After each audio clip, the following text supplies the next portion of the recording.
¿Cómo sería si la vida cristiana fuese únicamente un sistema de normas, un sistema de no hagas, no manejes, no toques? ¿Cómo sería si la vida cristiana fuese, fuese solamente bueno, algo así como un código de ética para cumplir? ¿Cómo sería todo eso?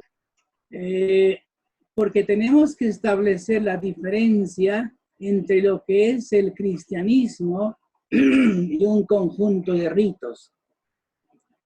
El conjunto de ritos se repite una vez cada semana y después salimos para nuestras casas y no hay más nada.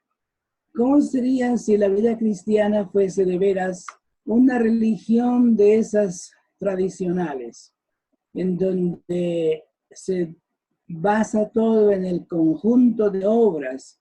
Si es el conjunto de obras, sería simplemente asistir a la iglesia, sería simplemente cantar y luego salir, y algo así como lo que dicen algunos: ya cumplí con mi deber.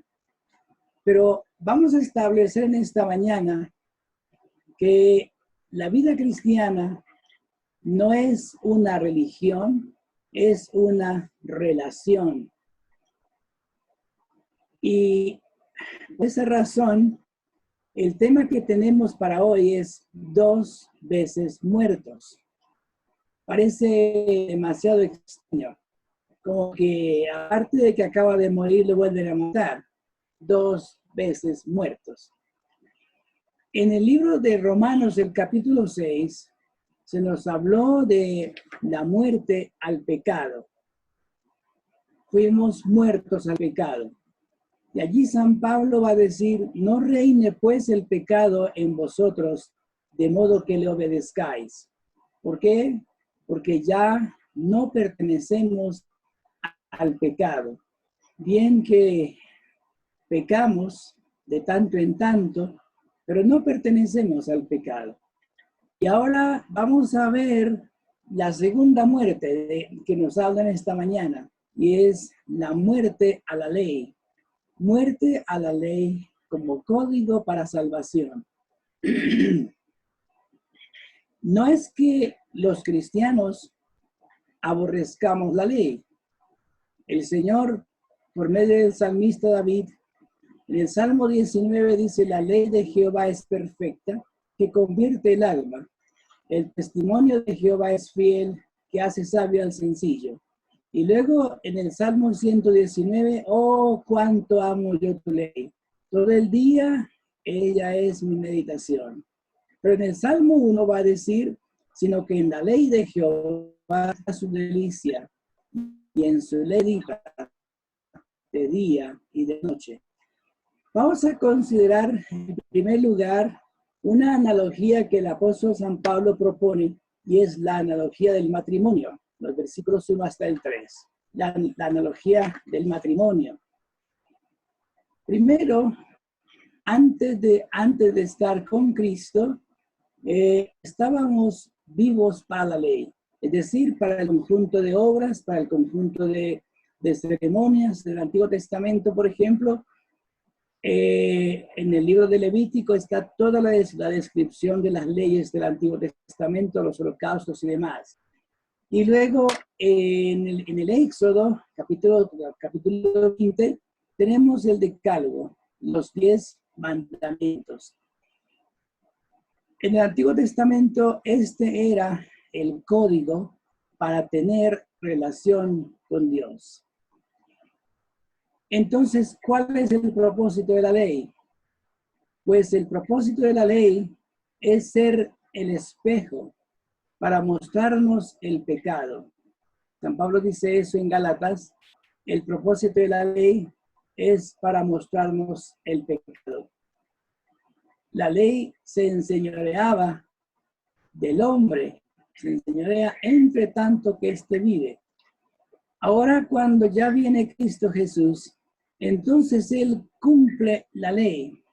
Él cumple toda la ley. Por eso en Mateo dice que no he venido para abrogar, sino para cumplir. Y Él cumple esta ley. Y de esta manera nosotros pensamos en esto. La ley se enseñorea del hombre entre tanto que éste vive. Cuando estábamos sin Cristo, estábamos bajo la ley porque la ley nos condenaba. La ley nos condenaba y todos los preceptos nos mostraban que éramos pecadores. Ahora, en ese momento, estábamos casados con la ley, por decirlo de alguna manera, pero ahora el hombre en Cristo ha muerto a la ley, ha muerto a esos códigos, porque ya el Señor los ha cumplido. Y tenemos aquí la analogía. La mujer casada está sujeta a la ley del marido, entre tanto que el marido vive. Pero si el marido muere, entonces ya no está sujeta a la ley del marido. Y la analogía es aquí. Antes de andar con Cristo, estábamos sujetos a la ley porque la ley nos condenaba. Y ahora, cuando Cristo ha venido a ser nuestro Señor, nosotros hemos muerto a la ley. Hemos muerto a la ley. Y ahora, pues, pertenecemos a otro. Y ese otro es Cristo. Si la mujer se uniere a otro varón, ya no será llamada adúltera, porque el marido ha muerto. El creyente tiene una primera muerte que es la muerte al pecado y luego muere, en segundo lugar, muere a las demandas del código legal que tenemos del Antiguo Testamento. Ese código legal ya el Señor lo cumplió. Así que estamos en una nueva vida, en un nuevo matrimonio. Y este matrimonio lleva frutos para Dios. Todos los matrimonios en general llevan frutos. Si no llevan frutos en hijos, por lo menos en casas, una cosa, pero llevan frutos. Aquí, en este caso, nuestra vida llega a tener fruto para Dios. ¿Y cuál es el fruto para Dios? Bueno, algunos piensan que es la parte estadística, que es como cuántos hay, me gané 8, me gané 5, gané 2 para el Señor, qué sé yo. Pero no, el fruto que tenemos aquí son las actitudes, es el carácter, es el amor, es una vida transformada, es el fruto para Dios. Luego hay un segundo lugar que es muertos a la ley, unidos a Cristo. Versículo 4 en adelante, muertos a la ley, unidos a Cristo. Ha habido una muerte a la ley. Ahora estamos unidos a Cristo, como si fuese un matrimonio. Al estar unidos a Cristo tenemos esto. En el primer matrimonio, el creyente y la ley andaban juntos. Era cuando se vivía la vida de obras. Hay que ayunar para salvarse, hay que ayunar para que Dios conteste, hay que hacer tal cosa. Es la vida de obras. Pero ahora tenemos la vida diferente acá. El primer matrimonio, entonces, el creyente y la ley antigua. Este era el primer matrimonio. Y luego viene aquí la unión con Cristo para llevar frutos para Dios. Esa unión con Cristo lleva frutos para Dios. Y luego viene algo más. El cristiano es propiedad de Dios. Versículo 5. El cristiano no anda sin dueño. El cristiano es propiedad de Dios. Somos propiedad. Ahora bien, luego viene aquí una cosa interesante. Caminamos en el proceso de liberación. El Señor Jesús dijo, y conoceréis la verdad, y la verdad os hará libres. Pero a renglón seguido dice, el que permanece en mí y yo en él, este es mi discípulo. Y si pensamos en San Juan capítulo 15, el Señor dice, yo soy la vid verdadera, mi Padre es el labrador. Todo pámpano que en mí no lleva fruto lo quitará, y todo aquel que lleva fruto lo limpiará, para que lleve más fruto. Y sigue diciendo, si mis palabras permanecen en vosotros, llevaréis mucho fruto, porque separados de mí, nada podéis hacer. El día cuando el Señor nos llama al conocimiento de la verdad es apenas un comienzo, porque este es un proceso que va hasta el final. Nosotros vamos conociendo la verdad y esta verdad nos hace cada vez libres, cada vez más libres de algo. De modo que somos verdaderamente libres. Luego viene aquí el versículo 7 en adelante, pues que estamos considerando. Así que nosotros somos los... La vida de Pablo, comenzó una vez, pero llegó por el camino de Damasco. Y cuando llegó a tomar el camino de Damasco, era el Pablo que no tenía conciencia. Se había criado como un fariseo, cumplía los preceptos, cumplía todas las reglas. Él dice en otra de sus cartas que él aventajaba a sus mayores. Era celoso respecto de los códigos de la ley del Antiguo Testamento. Pero hasta entonces creía que todo estaba bien. Hasta entonces creía que todo estaba perfectamente bien. Pero fue hasta cuando emprendió el camino de Damasco, cuando llegó al encuentro con el Señor. Y es cuando por fin se encuentra con Él, pero también se encuentra consigo mismo y con esa vida que era estéril. Y a partir de allí, el viejo Saulo muere y luego resurge el Pablo que conocemos. Pero ese Pablo que conocemos tuvo que recorrer un camino de los versículos del 1 hasta el 10. Hay un camino que Pablo recorre. Tiene que recorrerlo para poder tener conciencia de veras de su pecado. Y cuando Pablo conoció esto, por eso él sí puede arrepentirse.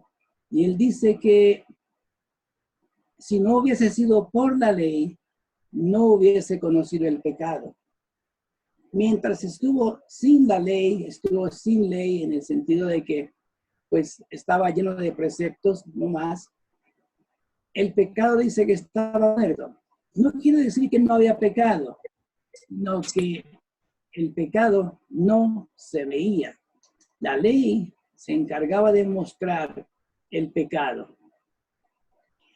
Luego, el proceso de Damasco, del versículo 10 al 24. En ese proceso,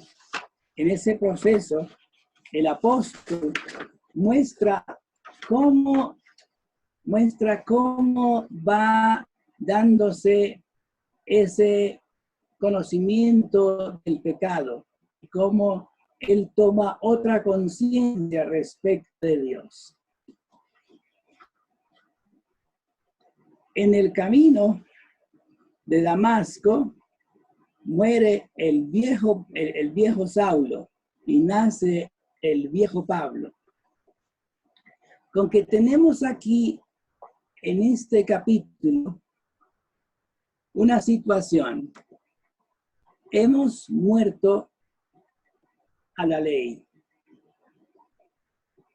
Y también nos sirve de mucho, porque sirve para hacernos conciencia de nuestro pecado. Pablo, Nicodemo y otros fueron moralmente buenos. Cumplieron las reglas morales, pero al cumplir las reglas morales, ellos pensaban que todo estaba bien. Pero nosotros sabemos por la palabra del Señor que todas nuestras justicias son como trapos de inmundicia, que los pecados nos llevaron como viento, que cada quien se apartó por su camino. Entonces, hoy, trasladándonos a nuestro día, digamos que alguna vez nosotros pasamos por el camino de Damasco. La primera cosa que quiero compartir es eso. Todos tenemos nuestro camino de Damasco. Si usted nació en una casa cristiana, posiblemente anduvo mucho tiempo como un cristiano de nombre, porque va a la iglesia, porque sabe cantar, porque sabe algunos versículos bíblicos, pero no tiene conciencia de pecado. No entiende lo que es esta palabra pecado. Tal vez porque no ha experimentado todo el drama que los adultos experimentan cuando llegan al Señor. Si usted conoce el Evangelio desde una edad temprana, como es mi caso, también pasamos por uno de esos tiempos en los que vamos a la iglesia y venimos, pero no tenemos esa conciencia de pecado. Y es un día, hay un encuentro personal con el Señor. Como Pablo, hay un encuentro personal con el Señor. Y en ese encuentro personal, al fin comenzamos a entender que nuestra vida está casada con un sistema de obras, pero que necesita más bien morir a ese sistema y casarse con el nuevo dueño de la vida, el que murió y que también resucitó. Así que por fin se produce en nosotros el arrepentimiento y pedimos perdón de pecados. Pedimos perdón por nuestros pecados. Por fin se produce esto después del caminando hasta lo que llamo yo el camino de Damasco. La segunda cosa es que todos caminamos en el proceso de liberación. En el proceso de liberación. Cuando el Señor Jesús dijo, seréis verdaderamente libres, el discípulo no llega de una vez y conoce todo lo que debe conocer. Hay un proceso que se da durante toda la vida y va conociendo verdades y va conociendo esta verdad de la vida. El Señor dice, porque separados de mí, nada podéis hacer. Separados de mí, nada podéis hacer. Y aquí se da el conflicto diario entre lo que quiero hacer y no lo hago, entre lo que no quiero hacer y lo hago, entre lo que quiero alcanzar y no lo alcanzo. Aquí se da este conflicto, porque entre más conocemos del Señor, más feo vemos al pecado. Entre más conocemos al Señor, vemos al pecado en toda su fealdad. Y entonces, pues, es cuando decimos, llegamos al punto, como dice Pablo, ¿quién me librará del cuerpo de esta muerte? ¿Quién? Porque miramos que nuestra vida no es tan buena como debería ser. Ahora bien, la tercera aplicación que quiero ver es que nuestra victoria es la victoria de Cristo. Dios ha permitido que como creyentes experimentemos todo esto para que no cultivemos un espíritu triunfalista. Fácilmente es cultivar un espíritu triunfalista. Ya he contado esta historia, pero la vuelvo a contar. Hay algún grupo de hermanos que piensan que después de que reciben a Cristo, ellos nunca pecan. Entonces el caballero de la casa, dando testimonio en su iglesia, le decía, pues yo doy la gloria a Dios, porque lo que hace que yo recibí a Cristo, no peco. Y la esposa respondió, Juan, yo estoy aquí. Los vecinos, la esposa, los hijos, son testigos a veces de nuestros deslices. Y el Señor quiso que así ocurriera. ¿Para qué? Para que nosotros no olvidáramos que, si bien es cierto, no andamos bajo la ley, tampoco andamos sin ley. Somos de Cristo y tenemos que depender de Él. Tenemos que depender para cultivar esa dependencia. Él es la vid verdadera. Luego dice, gracias doy a Dios por Jesucristo, Señor nuestro. Nosotros los creyentes nos movemos en dos realidades grandes. La primera es ya y la segunda es todavía no. Ya somos justificados, ya somos salvos, ya somos transformados, ya somos redimidos, pero todavía no hemos ganado la victoria final. Todavía no hemos ganado esa victoria final, todavía no. Todavía necesitamos depender de nuestro Señor Jesucristo. Pero algo que nos debe llenar de gozo es lo que ya el apóstol Pablo termina en su capítulo 7 acá cuando dice, gracias doy a Dios por Jesucristo, nuestro Señor. Pero ya en el capítulo 8, versículo 1 va a decir, ahora pues ninguna condenación hay para los que están en Cristo. En la ley estábamos todo el tiempo condenados, pero ahora, muy a pesar de nuestros errores, de nuestros pecados que cometemos, porque hay pecado remanente, sin embargo, qué interesante es saber que no hay ninguna condenación para los que están en Cristo Jesús. No hay ninguna condenación. La pregunta sería, ¿ya usted en dónde está en su camino? ¿Todavía anda en el camino de Damasco? ¿Todavía está como el viejo Pablo, siendo alguien pues que era moralmente bueno, pero no sabía otra cosa, estaba ignorante de que todo lo que hacía era pecado? ¿Todavía está usted allí? Ojalá que pase del camino de Damasco y vamos después, para que de veras pueda arrepentirse de sus pecados y pueda venir a Cristo Jesús. Y ya no va a depender de las buenas obras que haga, pero sí va a experimentar un aborrecimiento hacia el pecado, como el profeta Isaías.